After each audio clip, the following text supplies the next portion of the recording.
السلام علیکم ناظرین، میں غفران بن یعقوب قاسمی۔ موصولہ اطلاعات کے مطابق مولانا توقیر رضا مشکل میں ہیں۔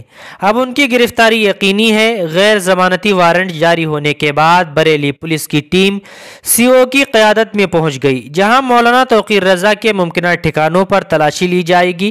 دراصل مولانا کا موبائل فون بھی بند ہے۔ یہی نہیں، مولانا کی سیکیورٹی کے لیے تعینات دو بندوق برادروں کا بھی کچھ پتہ نہیں ہے کہ وہ کہاں ہیں۔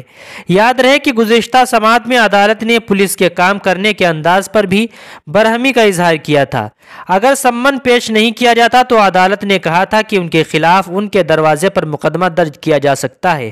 اس کے بعد عدالت نے مولانا توقیر رضا اور دیگر 6 افراد کے خلاف ناقابل ضمانت وارنٹ جاری کر دیے۔ قابل ذکر ہے کہ مولانا توقیر رضا اپنے بیانات کی وجہ سے اور مسلمانوں کی آواز اٹھانے کی وجہ سے ہمیشہ سرخیوں میں رہتے ہیں۔ حال ہی میں بریلی میں ہلدوانی تشدد اور یو سی سی کے حوالے سے گرفتاریوں کا اعلان کیا گیا تھا۔ اس کے بعد 5 مارچ کو جب عدالت نے انہیں بریلی فسادات کا ماسٹر مائنڈ مانا اور سمن جاری کیا تو ان کی گرفتاری کی تیاری شروع ہو چکی ہے۔